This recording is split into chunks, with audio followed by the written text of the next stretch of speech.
Class 5 scholarship exams की हम कविता देखेंगे, ठीक है।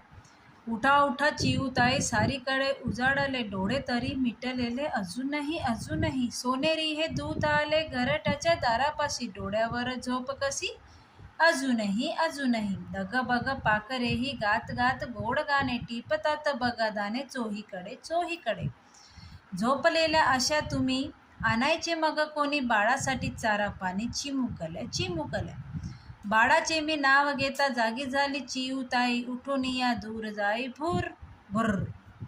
ठीक आहे, ही कवितेवरचे प्रश्न बघूया आपण। कवितेतील वर्णनावरून गोड गाणे कोण गात आहे? चिमण्या, पाखरे की लहान बाळ की आई?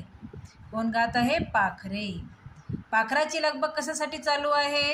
लगबग पाखरे गात गात गोड गाणे टिपतात बघा दाणे चोहीकडे चोहीकडे, म्हणजे दाणे टिपण्यासाठी त्यांची लगबग चालू आहे।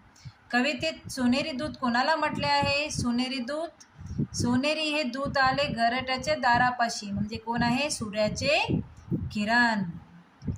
ते देशासाठी लढले, ते अमर हुतात्मे झाले, सोडिले सर्व घरदार, त्यागिला मधुर संसार, ज्योती सम जीवन जगले, ते देशासाठी लढले, तो तुरुंग ते उपवास, ते साखळ दंड तनूस, कुणी फासावरती चढले, ते देशासाठी लढले, झगडली झुंजली जनता, मग स्वतंत्र झाली माता, हिमशिखरी ध्वज फळफळले, ते देशासाठी लढले।